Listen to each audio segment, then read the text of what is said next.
well. I'm sure all of our colleagues and all those of NGS will have known him well as the former Executive Director of NGS and also the former Head of Department of Biochemistry. Of course, right now, Professor Halliwell is Deputy President, Research and Technology, and his role is to promote research excellence and is responsible for driving the university's research agenda. Professor Halliwell received his bachelor and doctoral degrees from the University of Oxford, and he also has a Doctor of Science degree from the University of London. He is an internationally acclaimed biochemist, well known for his seminal work on the role of free radicals and antioxidants in biological systems. He is certainly one of the world's most highly cited researchers in biology and biochemistry, with an H index of 119. Now, for the students who may not familiar with H indexes, 119 means that he has at least 119 papers cited at least 119 times. That means he has some papers have been cited thousands of times, and then many other more papers. And then we are most honored to have Professor Barry Halliwell to speak for us. Professor Halliwell, please.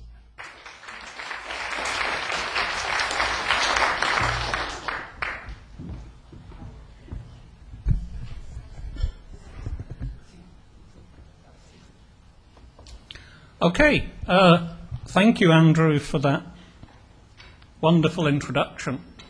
I think the introduction was much better than the talk was going to be, so we'll see.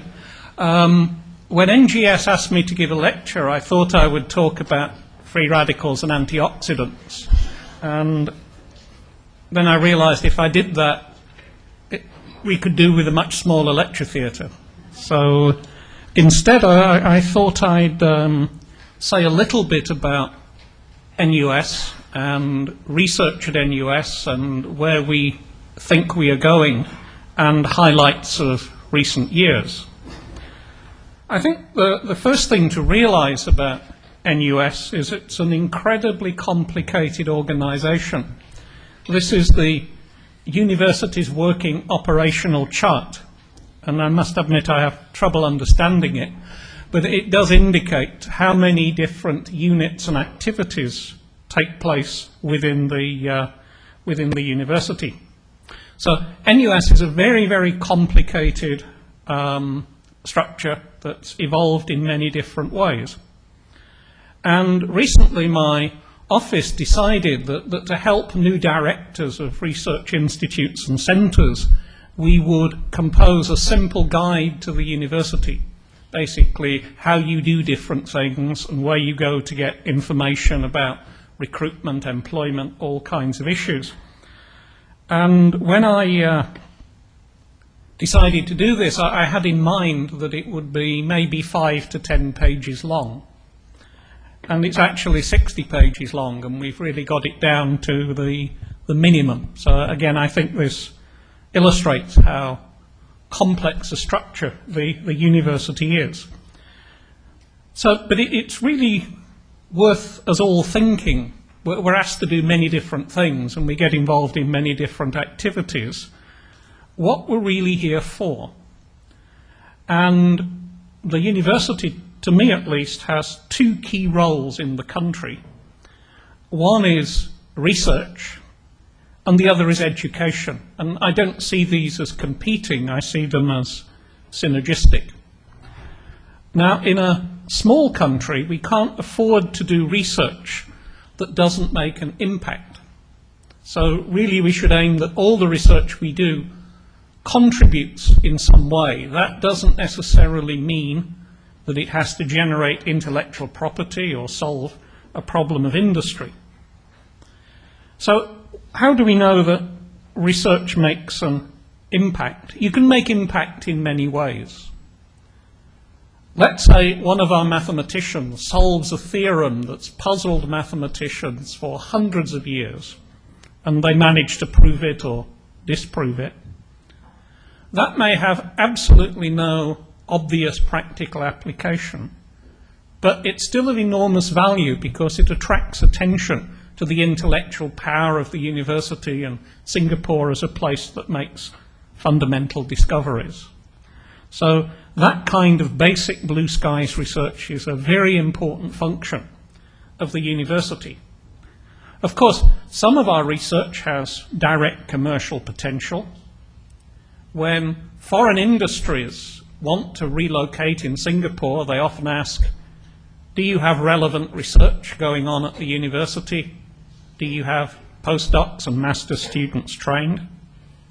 Equally important is the development and growth of local industry. So all we're asking is all the research we do should make an impact in one or more of these different areas.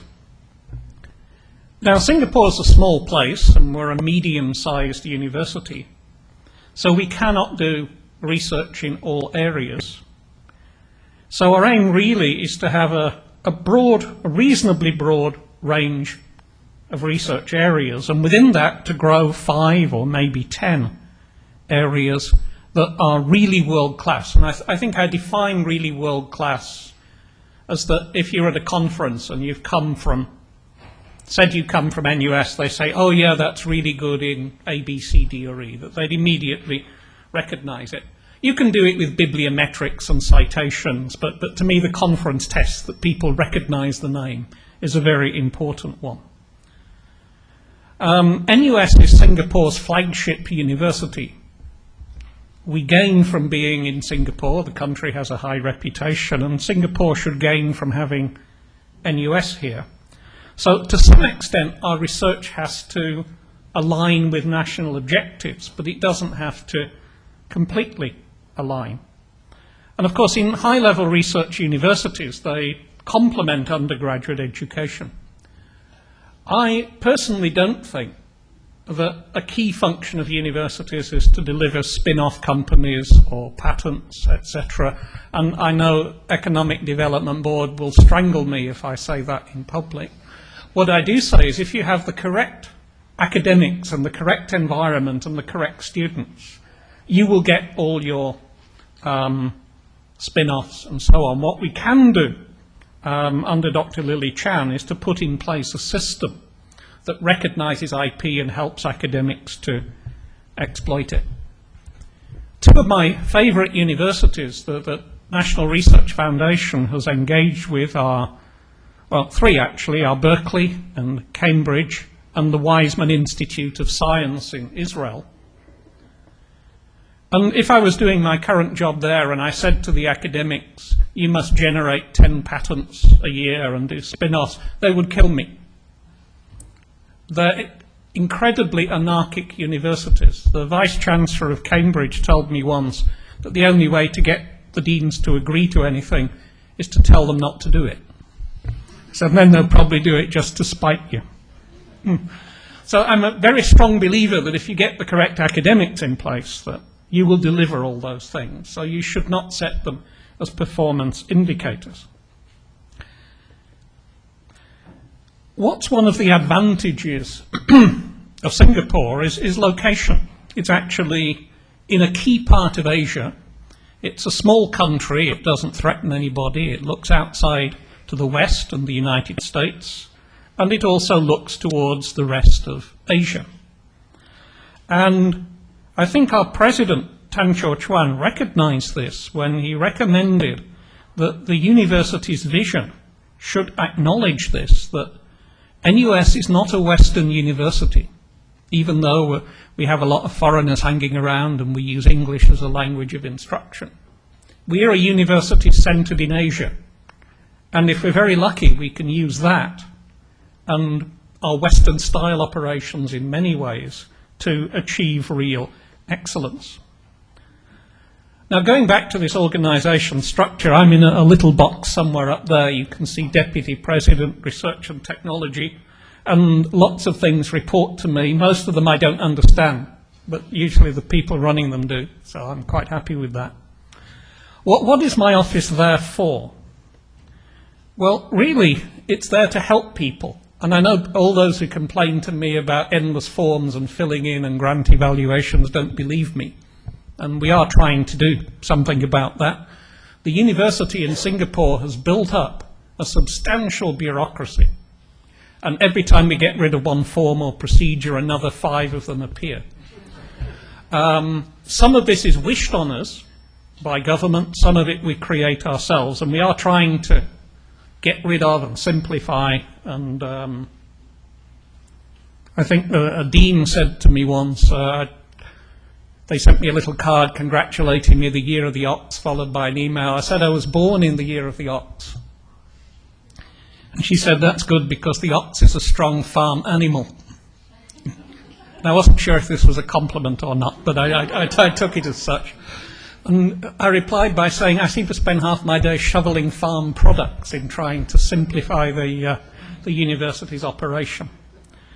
But it is worth thinking that in terms of animal welfare, institutional review of human subject research, safety, research integrity, we've come a long way within 10 years. And I think bodies like OSHI and IRB and so on that everybody complains about have done a very, very good job. Now the question is how to maintain that and simplify it. But I know when I came here, our safety and animal welfare in some parts of the university was very poor, and it's improved by orders of magnitude. We basically help academics to raise money. We help increase the visibility of the university. We try and spot groups with potential for excellence. Research is inextricably linked with graduate education, so NGS, as you know, is linked to my office and not to the schools and faculties. I've already mentioned that we facilitate academic entrepreneurship, but I don't regard it as a benchmark. But we do have to provide evidence, particularly when arguing with the government for finance, that we are achieving some of these objectives. Now, in the past 5 to 10 years, research at NUS has advanced enormously, and I'll show you some data about that in a moment. And it's important to realize what have been the drivers of research success.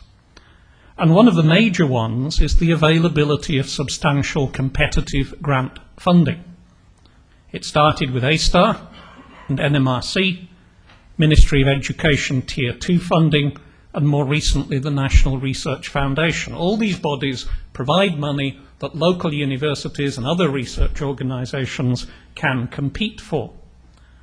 And the standard is pretty high. They don't throw money around. You have to reach a high standard. But if you reach that high standard, then the money is there. Some of these areas are top-down, and they include water and the environment, interactive digital media, biomedical, translational medical research, are all areas where there are substantial pots of money available for competition. Equally important are the bottom-up areas like the competitive research programs, and especially the research centres of excellence, where the university provides ideas, concepts. These are areas where you think you have a nucleus of excellent people. With recruitment and investment of funds, you can become in the world's top 5. And a senior official of the Ministry of Education said to me that the Research Centre of Excellence programme underwent a lot of debate because some people felt that the local universities were completely incapable of generating proposals for research centres of excellence. So I said, well, my job is to prove you wrong. And I will get 3 research centres of excellence in 5 years. I promised Prof. Shi that because I only had a 3-year contract, so it was okay. I could leave at the end of 3 years if I hadn't succeeded. And I told the new president, I said, oh, look, we've got 3 RCEs in 3 years, so can I have 2 years sabbatical? So he said, no, you have to go on and get the next one. So who would have thought that really local universities could come up with proposals of this stature? So one is money, but money is no good without people. And across the university, existing staff and new staff have really worked very hard and coordinated, partly driven by the fact that if you get yourself coordinated, there's a lot of research money out there, and partly because they want to answer important questions. Focus is very important. As I said, you can't do everything. There are certain areas of research that we won't want to do. And leadership. Actually, to me, the most important people in the university, and I don't think the provost is here, so I'll say this, are the heads of departments, because those are the ones really in contact with the academic staff who do appraisal, evaluation, and so on. But leadership is very important. Now, as you become more and more successful as a university, leadership becomes less important. And again, nobody's here from senior management, so I'll say that if you look at the really top universities, Harvard, Oxford, Cambridge, wherever, Princeton, if the president went away for 2 years, it would make no difference. The academic staff, researchers are such high quality, the place would continue to run. After a while, things start to go wrong.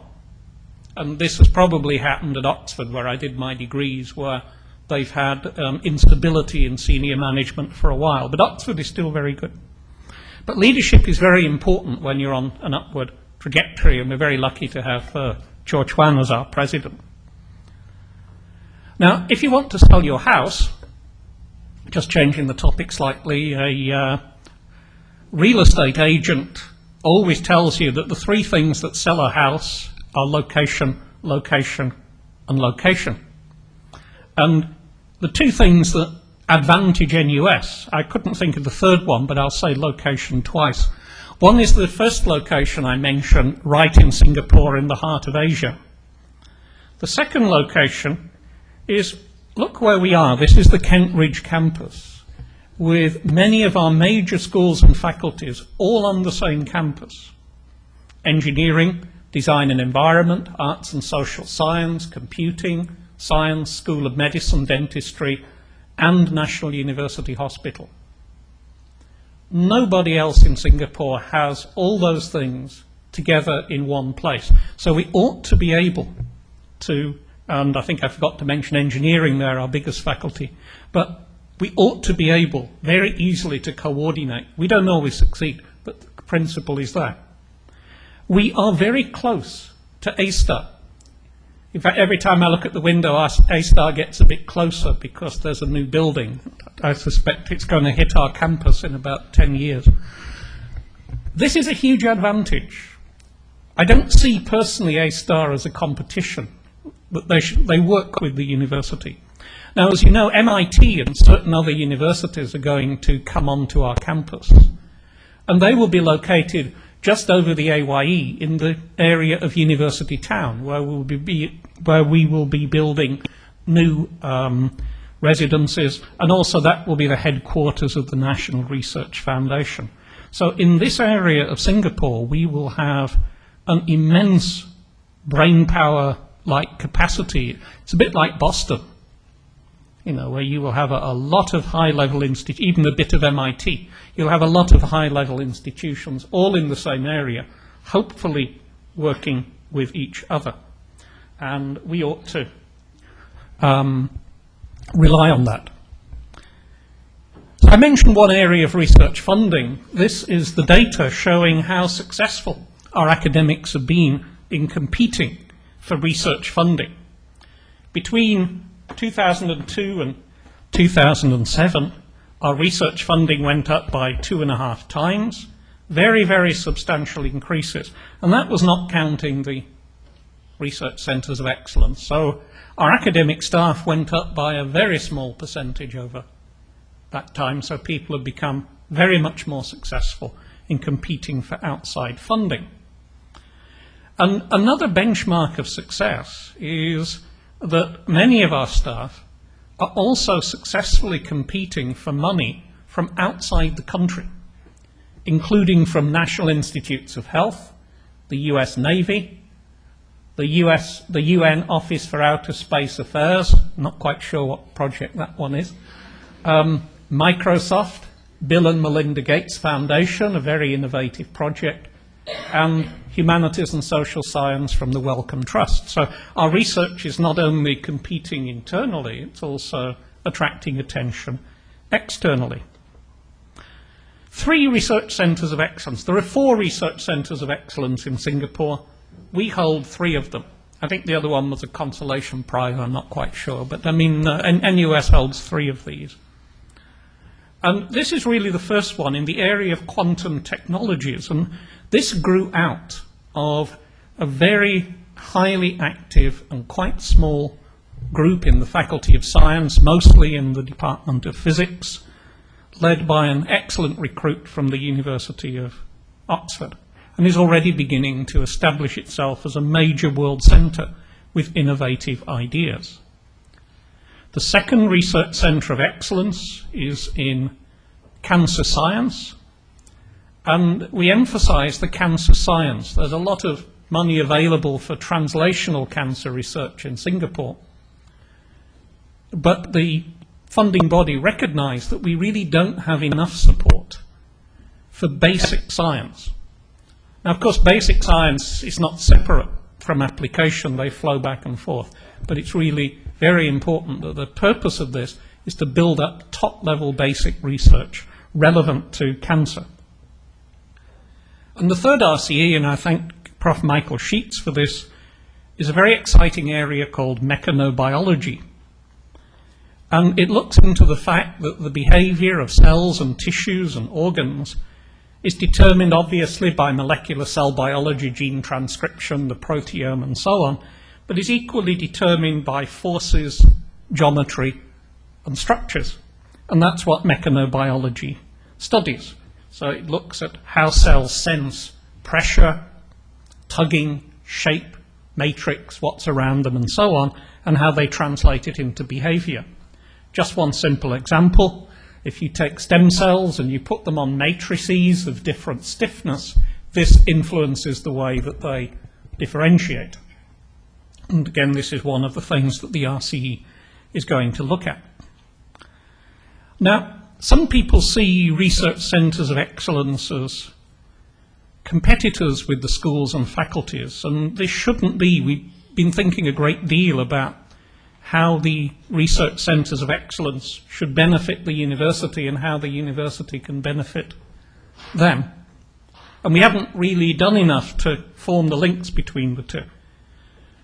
And of course, if the RCE staff bring in excellent people, we should recognise them as academics and give them tenure, but in turn we expect them to contribute to the educational mission. We expect RCEs to contribute to graduate programmes, to teaching and mentoring. The more bright people we bring into the university who can help us in decision-making on granting panels and other areas, the better. We hope RCEs will develop new facilities that other academic staff can use, and that when we go out and we recruit as a partnership, we will attract higher quality staff and students. So again, we need to work very carefully on how the RCEs interact with the rest of the university. Now, as well as our 3 research centres of excellence, we have, this says 19, it's now 20 as of yesterday. There are now 20 university-level research institutes and centres, and each one of these has its own history. And they cover a wide range of areas: Asia research, maritime studies, of course you know Singapore is a major shipping hub, CRISP, satellite technology, East Asian Institute, energy studies, mathematical sciences, South Asian studies, interactive digital media, the Middle East, the NUS Environment Research Institute, the NUS Life Sciences, formerly the Office of Life Sciences, an institute pioneered by Professor John Wong, risk management, a synchrotron, solar energy, the Temasek labs, which are devoted to defence, the Logistics Institute, and one of the bigger ones, as well as life sciences, tropical marine science. So it's a huge variation in the expertise available.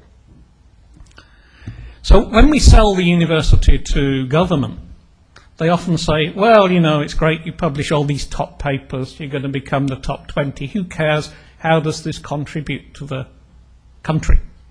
And you've got to answer that. We can't be an ivory tower embedded in a small country and expect that we're going to get unlimited support.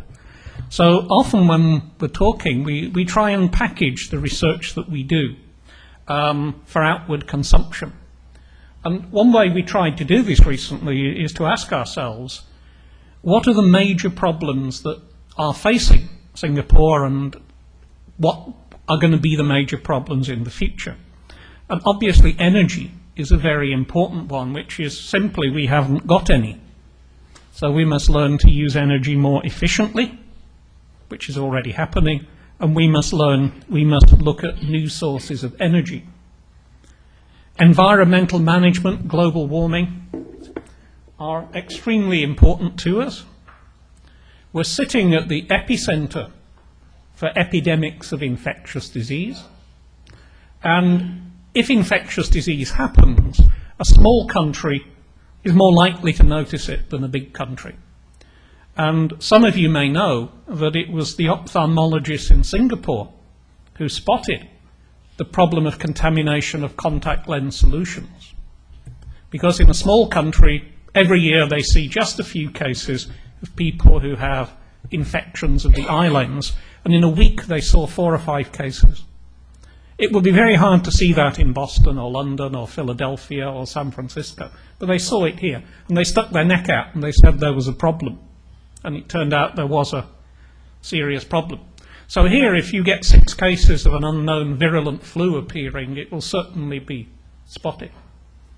We have a few chickens running around and some hydroponic vegetables, but in general we don't grow much of our own food. So again, securing the food supply is a very important area. Singapore does things fast, and in a very short time we've gone from a very high birth rate to a very low birth rate, which is giving us the problem of an aging population. World insecurity, financial risk, this is something that concerns us all. And a lot of the debate in this area is coming from America and Europe. These are the people who cause the problem. Asia's about the only place that's got any real money. So to me, Asia needs to take thought leadership in how you get yourself out of this crisis, and in particular China, but also countries like Singapore, Malaysia, and so on. And finally, as cities across the world grow, we need to be able to maintain them in a livable way. So how does the university's research address these very important questions? Well, a few years ago we formed the NUS Environment Research Institute as a body that brings together for discussion all our academic staff who are working in areas related to the environment, water, air, land, environmental health, and to some extent energy systems. And we have much excellent work, and actually I'm pleased to see Neil Chung in the audience because he's really been a pioneer in developing better membranes for water, desalination. I might switch to this one.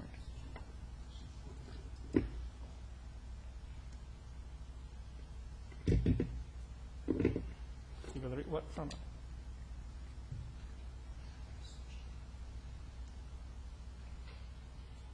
Yeah. Okay, I'll use this one. So Neil's been a real pioneer in water development, water purification. Solar energy. We have a lot of free sunlight. We're only just beginning to harvest it properly. And we were very lucky when the Economic Development Board approached the university to set up the Solar Energy Research Institute of Singapore, and we were especially lucky to bring on board Professor Joachim Luther, who was former head of a Fraunhofer Institute in Germany. The Fraunhofer Institutes, as you may know, are quite close to industry. They work with industry and help them solve problems.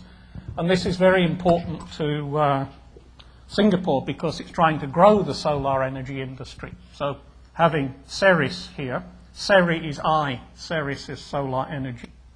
Singapore Eye Research Institute and Solar Energy Research Institute of Singapore. They occasionally get crossed emails. So, but I suppose they're relevant because too much sunlight can damage the eyes. So what's the benefit to this industry of being in a university? Well, of course, this industry, CERIS is very close to industry and industrial problems, and Prof. Luther understands those very well. Many of our academics have what they think are brilliant ideas for complete new materials for trapping solar energy. And if they're right, we then have experts linked to industry who can exploit those. If they're wrong, Joachim can say, that's completely stupid, that will never work. It's a waste of time, and this is why. And then you save yourself doing 5 years research and finding you've been working on something that isn't important. So again, if we get this right, it's very important to have this crosstalk, which I've put down as a two-way flow of ideas from academia to industry.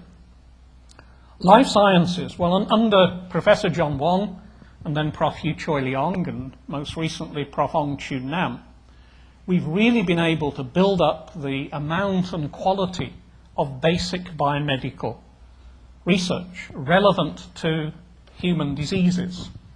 So the Life Science Institute has programs on all the major human diseases, cancer, aging, vascular disease, infectious disease, and so on, and all the basic support structures like immunology and so on. And it has its own building, the Centre for Life Sciences, which is the model we use now for new research buildings. So it's a very clean, bright, centralised building with open plan laboratories, a very high standard of safety, a very high standard of utilities. The only thing wrong with it is the toilets on the floor where I have my research lab don't work properly part of the time, and I think this has defeated the intellects of several directors of the building to get this solved. But it's only a minor problem. On the whole, the building works very, very well. Now, I mentioned earlier that one of our advantages, which until recently we haven't exploited enough, is having the National University Hospital, because although it was called National University Hospital, it was neither national nor a university hospital. It was the same as any other hospital. It treated everybody with every kind of condition. It's now in process of transformation.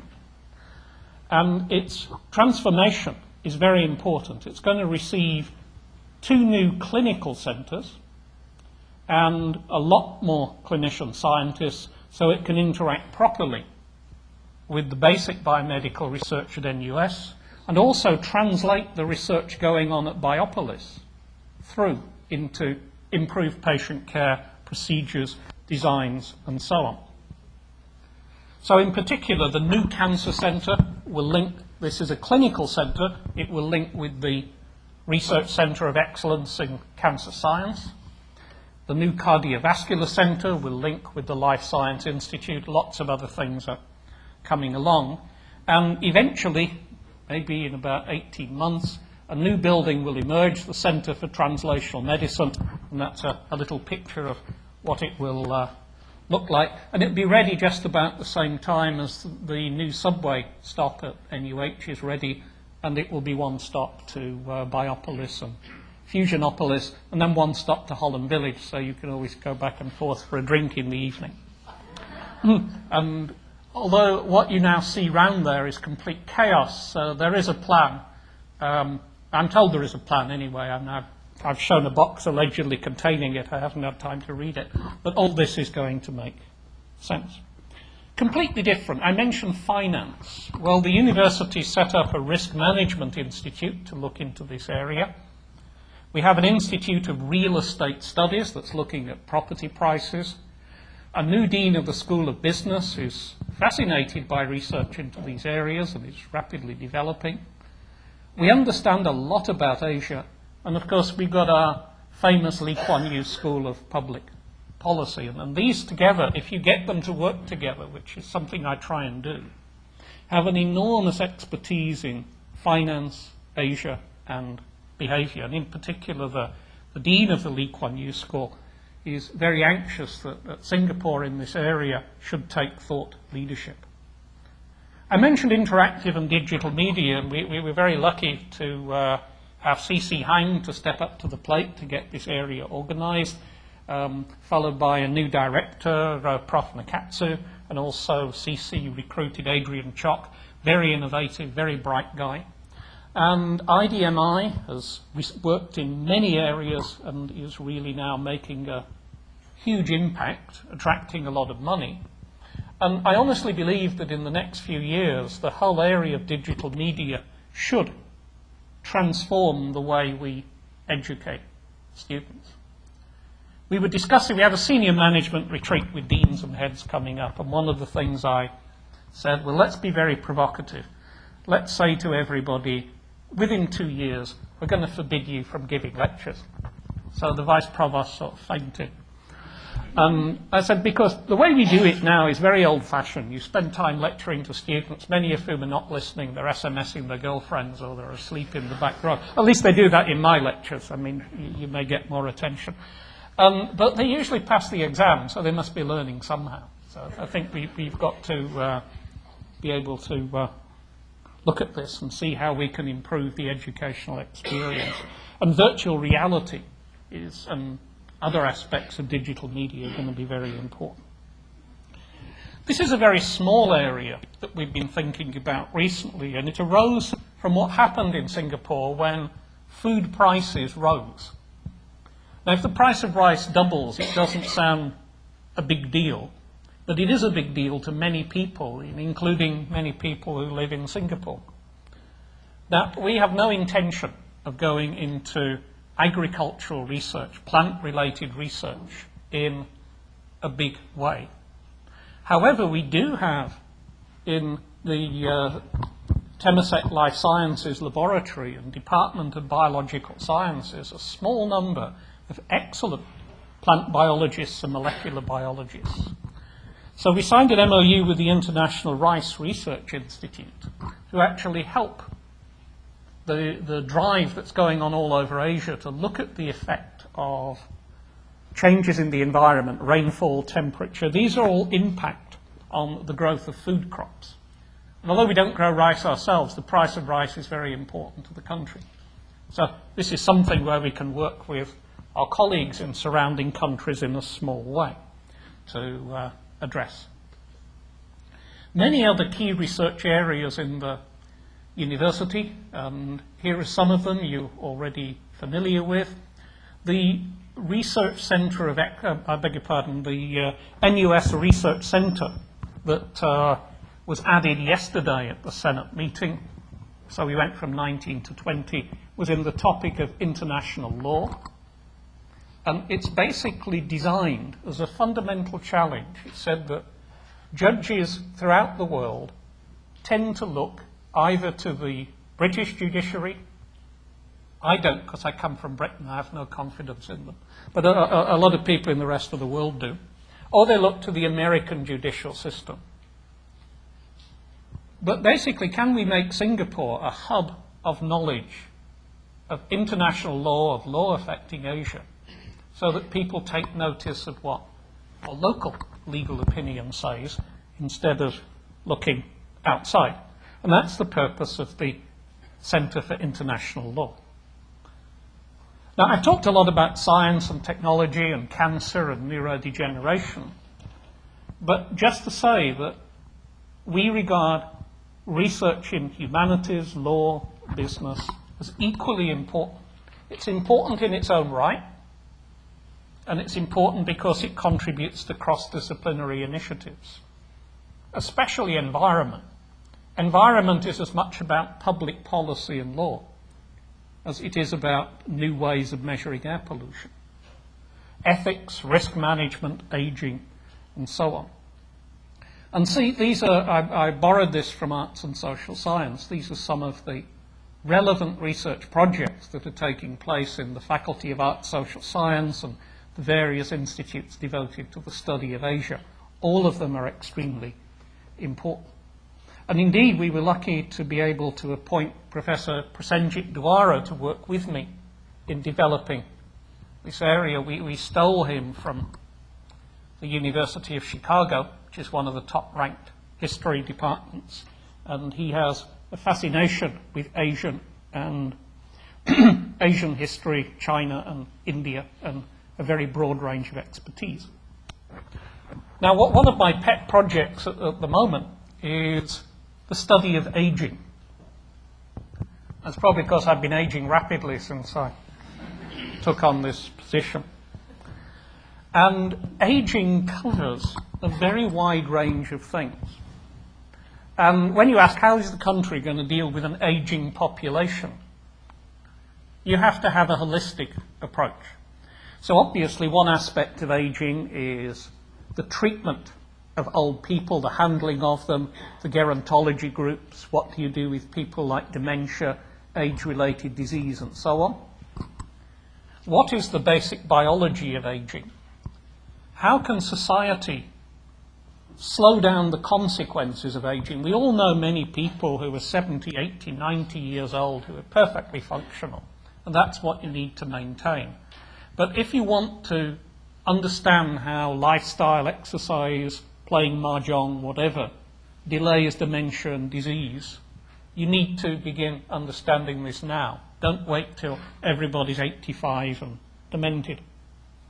Housing for the aged, our School of Design and Environment has an enormous research in this area. Products for the aged, people often talk about the silver industry. But you don't call them products for the aged because you think, God, those are old people's products, nobody's going to use them. But if they're nicely, beautifully designed, people will use them. And when we looked across the university, now you notice I call this VISA, the Virtual Institute for the Study of Aging. That's because we have not created an institute. Because if you put all these things in one institute, everybody would be fighting all the time. The purpose of VISA is to get people talking and to see what evolves. My joke also is that we accept donations by credit card, and that's the second reason that, and in fact we've already been supported by a number of agencies. So in Singapore in 2008, 1 in 11 people was over 65, and in 2030 this will be about 1 in 5. So that's the speed of demographic change. When we looked across the university, we found about 250 projects relevant to aging. So we very loosely classified them as cell and molecular biology of aging, the aging cell, the aging organism, and the aging society. Because the way that Singapore organises healthcare, accommodation, housing, public policy for old people, all has to change. Who pays for medical treatment? Who looks after old people? The family can't do it if there's only 1 or 2 children. How much money do you need actually to retire? How do you design buildings and transport systems? Bearing in mind that a lot of people are not going to be as fast moving as others. And really this brings together a lot of things, and it's exactly the area that the university should cope with. And indeed, in setting up VISA, all these different bodies have contributed. And we're letting them all talk, and we're organising symposium, we're inviting government. And what will happen, I think, is we probably get 3 or 4 centres will distill out of this. But we don't want to tell them which way they should go. At the moment, the social science humanities building are way ahead of the biomedical science in getting themselves organised. But it's a self-organisation. This is a very important area. And then finally, smart cities. Cities can be very pleasant places, or they can be very ugly places. And in maintaining them as pleasant places, you've got to take into account population changes, how you supply water, how you remove waste, risk of infectious disease, and that there's going to be a lot of old people around. And our School of Design and Environment, working with engineering, School of Computing, many other areas, has made this a centre of its research focus. And the idea is keeping Singapore as a nice place to live, but simultaneously generating technologies like water purification, concepts and processes that are relevant to other big cities. Well, I've talked a lot about what the university is trying to do, but what problems do we face? Well, one problem is being a small country, which means you have a small number of people to work with. And also, if you try and organise people too much, like you go in that centre, you go here, you run the risk that you scare off the bright young person with a brilliant idea. I often call them the Barry Marshalls.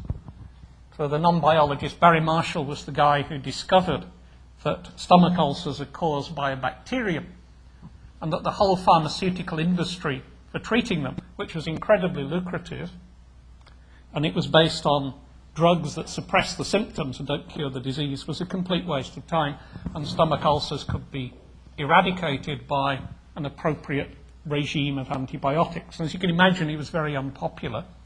He also turned out to be right, and he won the Nobel Prize. So we've got to watch out for these people. Staff recruitment. Well, when we look for new academic staff, we should look for really bright researchers with new ideas. But we also have a teaching mission. And in many areas, like law, architecture, design, medicine, you must have people who can teach certain areas. You know, you can't ask an orthopedic surgeon to teach hepatology, or you could, but I wouldn't think it was a good idea. So we still have to bring in people who are excellent teachers and recognize them. Some senior staff, in fact, somebody said to me recently, he said, you know, the foreign senior staff we recruit need as much mentoring and looking after as the junior staff. And I wonder if they were talking about me, I don't know. But it's equally, we've had cases of people coming in from outside who have not done very well. So we need to do that. Some of them, they come for a while and they move on. That happens to A-star as well. But if you've invested a lot of money in somebody and they up and go, or too many of them up and go, it's not a good thing. One thing that's happened to us recently is, that, of course, it's an indication of our increasing stature, that we have a lot of headhunting. And the people they tend to go for are the very bright, top of the assistant professor, bottom of the associate professor, newly promoted people in the peak of their research. We've had an enormous increase in research grant income. I showed you the figures. We have 3 RCEs. All of these cost money. Every piece of research, every grant that we get in NUS costs the university money, because our indirect cost reimbursement rate is 20%. The real cost of doing research here is probably about 60%. Now, this didn't matter when we were a teaching university. It's going to be a major problem in the future that we're discussing with all the ministries, that we really, as we build up research, it is going to bite into the general budget of the university, which is mostly given for teaching. And quite often, we don't cost things properly. People say, great, I've got this grant from EDB, $20 million. And I say, well, who's going to give you the space, the administration, cool the building with the aircon, pay for the utilities? It's very important. Think about that. Similarly, even if you want to set up a new teaching program, you have to say, well, how many academics are involved? What's the real cost? What fees should we charge?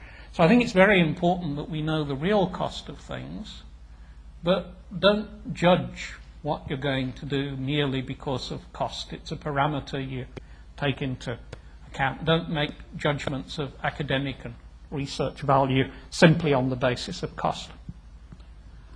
Now, the last job of my office is benchmarking to see how well we are doing. And it's quite amusing when I tell my friends at other universities about this. They sort of look at you and say, well, why do you do this? We don't do this at Harvard or Princeton or Oxford. I say, well, when we've got to your stature, we won't do it either.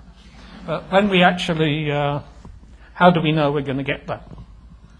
So let's look at some of these rankings with a critical eye. So here's the Times Higher Education Supplement. So we were number 19 in the first year, and last year we were number 33, and now we're number 30.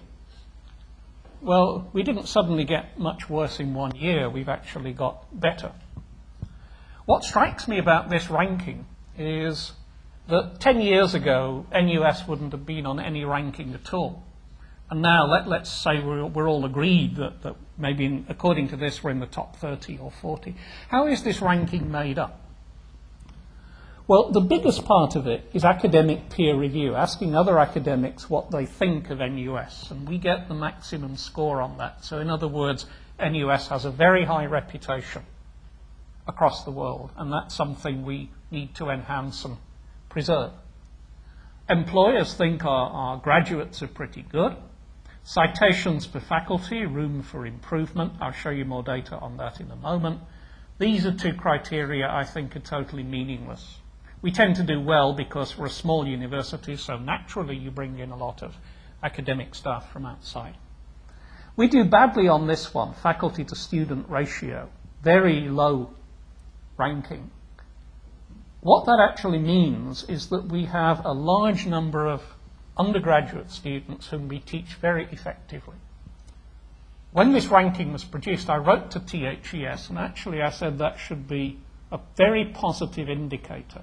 You should actually give us a very high score for that. It means that NUS teaches a lot, pays a lot of attention to education, and yet is doing well in research. But they just said no. But actually, to tell you the truth, they didn't reply. And then when I met them at the meeting, they said no. Faculty to student ratio is taken as an indicator of teaching quality. And it's about the only one that you can use. But one of the reasons we don't do well is we're quite low down that scale. And this high reputation is in fact pretty much across the board, especially so in engineering and information technology, which is computing and its affiliates, very good. But really in sciences, social science, arts, humanities, pretty good rankings across the board. Now, let's change to a different ranking which tells us a different story. Shanghai Jiao Tong. This is quite a complex ranking, and it really uses different parameters. One is alumni winning Nobel Prizes or Fields Medals, which is the mathematical equivalent. The number of researchers whose work is highly cited, the number of staff winning Nobel Prizes, how much you publish, and more important, how much you publish in the top 20% of indexed journals. Well, I'm afraid I've got to appeal to you to win a few Nobel Prizes, because this significantly distorts the thing. We don't have any. Well, actually, not quite. We have a small share of one. But we don't have any individual Nobel Prize winners. So we would do well on this index. If we get 2, we'll move right up. But actually, let's look at how we're ranked. Natural sciences and mathematics, a very broad area. And one thing I like about this index is, unlike THES, it has an uncertainty factor, which is really true. Collecting all this information has errors in it. So they say, okay, but actually getting better quite fast. And if you look at engineering, there's no Nobel Prize in engineering, so they use research grant income instead. You can see very striking improvement in this ranking. Now, another ranking I've been looking at recently is the Taiwanese ranking. And that doesn't include Nobel Prizes, but it tries to measure research impact. And of course, measuring research impact by citation and quality of journal disadvantages humanities and social science to some extent, because they don't operate in quite that way. But let's take it as it is.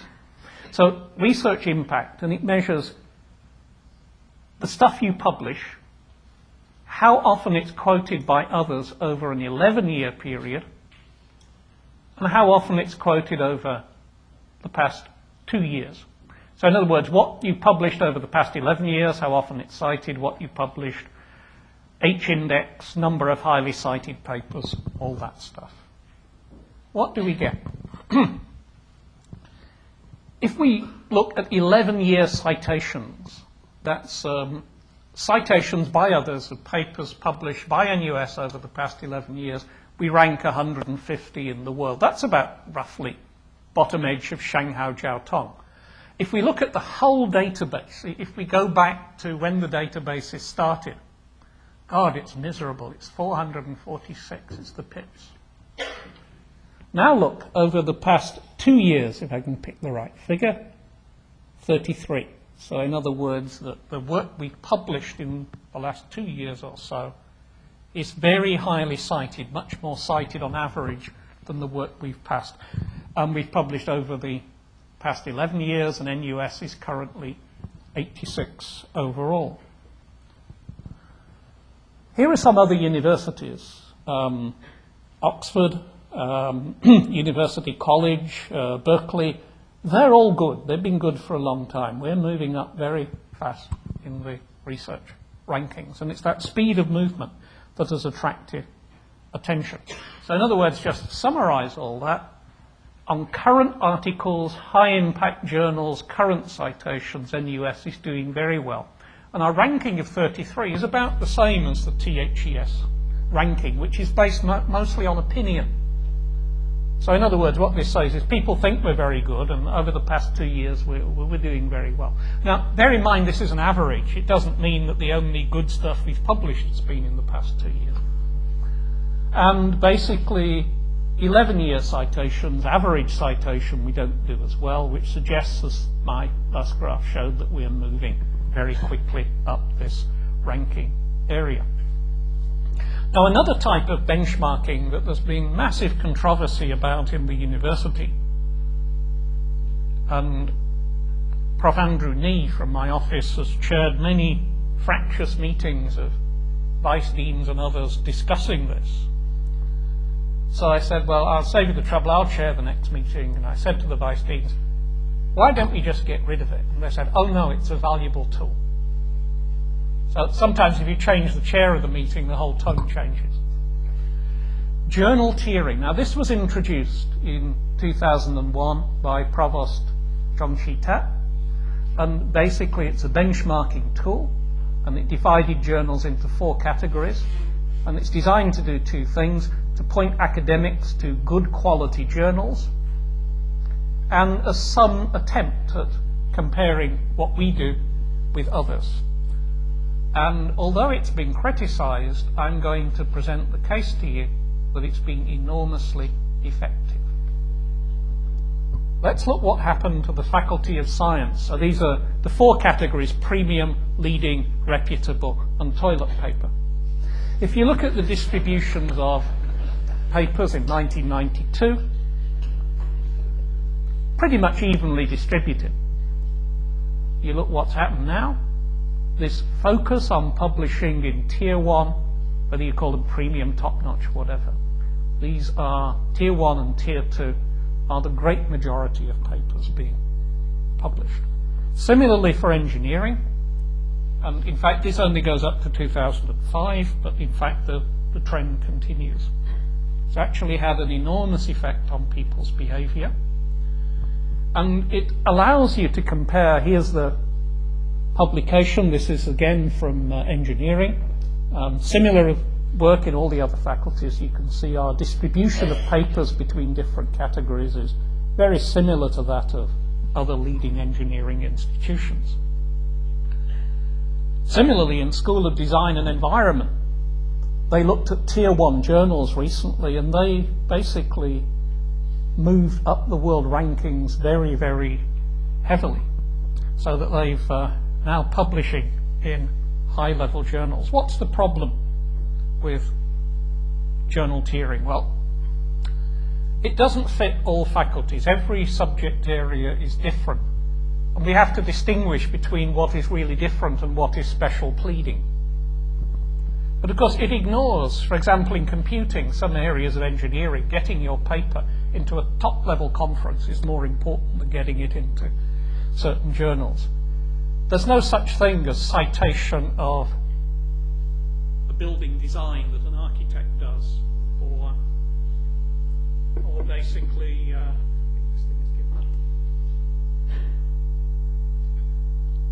I'll return to this one. There's no such thing as citation of a musical score, so obviously you can't do that.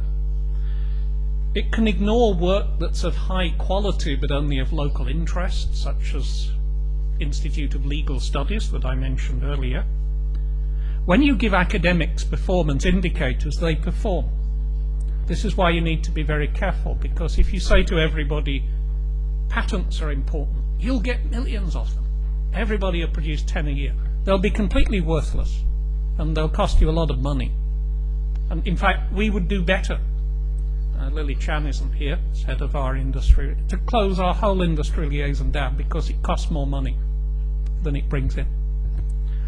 She'd never forgive me for saying that, but it's actually true. Part of her job is getting rid of patents that will never make any money. You've got to be very careful. So if you tell them publish papers, they will publish millions of papers. And then you say, oh, publish tier 1 papers. Well, okay, that's much more difficult. But maybe we can adjust tier 1 a bit so that our favourite journals get in there. And of course there has been quite a bit of what you call rank inflation, that some tier 1 journals are not truly excellent. This doesn't surprise me. And of course it's always amazing when different faculties give different rankings to the same journal, and we solve that simply by taking the highest ranking. And on my bad days, I think some of the vice deans are talking to each other that they can exploit this a bit. So again, I think it's been very, very valuable. Now, another thing I think is that some heads of departments, a few, haven't used it properly in evaluation, because this to me is a silly question. How many tier 1 papers have you published? The correct question is, how many papers did you publish as lead or senior author, and what is their likely and or actual impact? So in other words, one really impactful paper, and it may not even be in tier 1 or tier 2. Sometimes you get an impactful piece of work that you cannot get into a top journal, it gets published somewhere else, and it makes tremendous impact. And of course the whole publishing industry is changing. I don't know how much longer it will stay in its current form, but probably not much longer. But the vice deans don't want to get rid of it. In fact, they want to toughen it up. So we volunteered, okay, I'll go through the list of tier 1 journals and I'll take out the ones I don't think are excellent and I'll give it to you and see what you want to do. But also now we're really changing in the university. One thing we can do is benchmarking. In other words, instead of counting tier 1 journals, you look at actual performance of equivalent departments or groups in peer universities. NUS has a very important teaching mission. Teaching is as important to us in research. And even though my job is research, I will say that. And our teaching mission won't go away. We might decrease undergraduate number a bit, but graduate numbers almost certainly going to rise. So if we do benchmark, who do we benchmark against? And is it actually even possible to have a heavy teaching mission and yet be really excellent in research? Well, the answer is yes. Here's benchmarking data for some universities. Let me draw your attention to UC Berkeley. Now you notice in the Times Index, Berkeley is 36. Below us. Well, we're not better than Berkeley, I can assure you. But in the research indicator rankings, they do very well. And you actually look at the number of students it processes and its staff-student ratio. They're worse than we are. The reason in the THES they come so low is staff-student ratio. It's the same thing that affects us. Berkeley processes vast numbers of students and yet maintains very high quality. University of Illinois Urbana-Champaign does the same thing. There's NUS. University of Tokyo does the same thing. So it is possible to combine these two missions, but of course each of these universities is different and we approach it in a different way. Finally, because this is an NGS-sponsored lecture, I'd like to say a little bit about graduate education. And graduate education at NUS is growing in amount and complexity. Each faculty has its own graduate program, and these are getting better very fast. We added on NGS. The research centres of excellence, usually in collaboration with NGS, are developing innovative new graduate programs. And our research institutes and centres and research programs such as neurobiology and nanotechnology are also evolving graduate programs. Now, how does Berkeley cope with all these vast number of students? How do their academics do it? They don't. If you look at teaching in the big American universities, it relies very heavily on teaching assistants, who are mostly graduate students. And if we improve the quality of graduate students even more than is already happening, we will have this enormous pool of manpower to help us. We've also got to change the way we think about graduate students. Some people think of graduate students as a means of doing your research. Of course, that depends on subject area, but in life sciences, in the best labs, the postdocs do the research and you embed graduate students in that. So that they are not really a mechanism of doing your research, though one contributed to it. And what do we expect from the ideal graduate student? And this is from the NGS handbook, which every NGS student has and probably has never read. But this is what we expect from you. Interest, enthusiasm, analytical approach, curiosity, highest ethical standards, communication, teamwork, role models. And you've got to do all that as well as doing excellent cutting-edge research that's published in Tier 1 journals. So please get on with it. I won't keep you anymore. And you see, you can be an absolutely brilliant researcher, but if you can't get up and give a seminar, you lose impact. You're not going to rise in life. And people often think of a PhD as training for academia. It is, but most PhDs are not going to go into academia. They're going to go into government, ideally become prime ministers. Look at who's in the cabinet. Quite seriously, Prime Minister of Singapore could have been a top-level academic in mathematics, but chose not to. So these other skills you learn are very important. They're actually more important than the science you do. That said, I wouldn't change the PhD system so long as it can deliver all of those things. So let me end by reminding you of what the university is here for and what we expect it to do. And I think one thing that struck me about NUS when I came here is, before I was working at a university in London, and discussing one day, we said, look, if you had the power on the spot to fire any academic, what percentage would you want to get rid of? And I sort of thought, I said, about 20%. They said, I'm very conservative, we think it's 30%. Then I asked myself that question at NUS, and really, I couldn't think of anybody. I can think of people who have planes up the bottom. But almost everybody in NUS contributes in teaching, research, service. But we all have one major problem, which was on one of my slides, which is we all work too hard. We don't have enough time to think. And this is a feature of Singapore, and you do not see it in other countries like Israel or Switzerland or Finland or Denmark that do excellent research disproportionate to the size of the population. And we spend all our time running around dealing with crises, and everybody does it. The people you work with in the ministries do it, all our deans, heads, we do it. And this has got to change in the future. We do need to have more time off with families, more time to think. Of course, if your family's stressful, it may want to stay in the office, but hopefully not. But we really need a better work-life balance. So on that note, I'll end, and thank you very much for listening.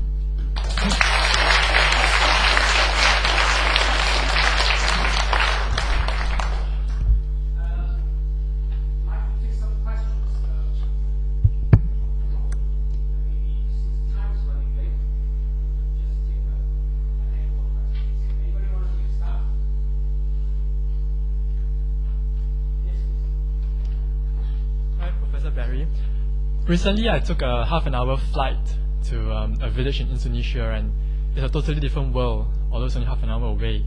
The people were using the same water for their bath and for washing. So my question is, has there been any efforts in bringing technology to the poor? Are there relevant technologies in NUS which can help these people? Yeah, that's basically technology for the poor. It may be a different spin to what you're saying, but... No, this is a very important point. Singapore and its neighbours, to me, are interdependent. It's very important to us that they grow. that their economies grow. I mentioned the case of food security. So in terms of research that makes an impact, any research that improves people's lives here or anywhere else has an impact. So I think you raise a very important area. And indeed, there's probably examples of this from many faculties, but I'm very aware of the School of Medicine, because it's my own faculty, send students and doctors out to conduct clinics and teach local people and so on at a very high level of activity. And again, if I pick on Neil Chung's work on cheaper ways of generating clean water, this is highly relevant right across the world. It's actually quite interesting you mentioned that people are using the same water for bathing, etc. We're all doing that. It's just, all the water on the earth is recycled. It just takes a long time to recycle back. So I was quite amused when in Australia they said we would never use recycled water. So, but you are, because the rain that falls that you catch is actually recycled water. But that's just an added comment. Thank you.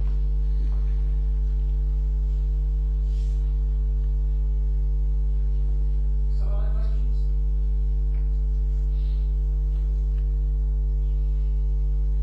So to follow up then with respect to, I guess, helping this university or allowing this university in Singapore in general to help neighboring countries, any plan or intention to increase the number of, say, graduate researchers from Indonesia or from Malaysia, with the idea that by training them they can return to their home country, there would be knock-on benefits.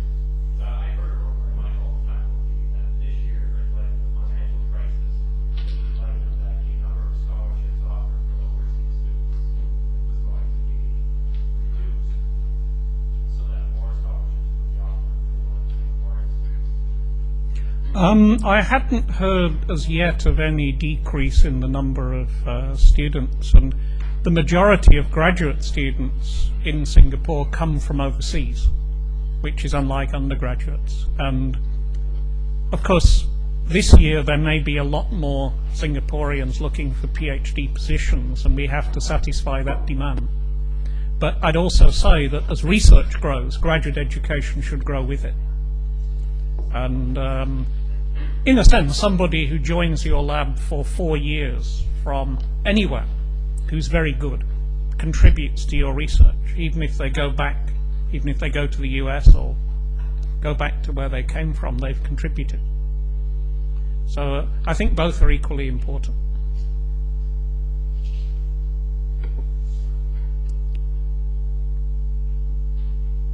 Any other questions?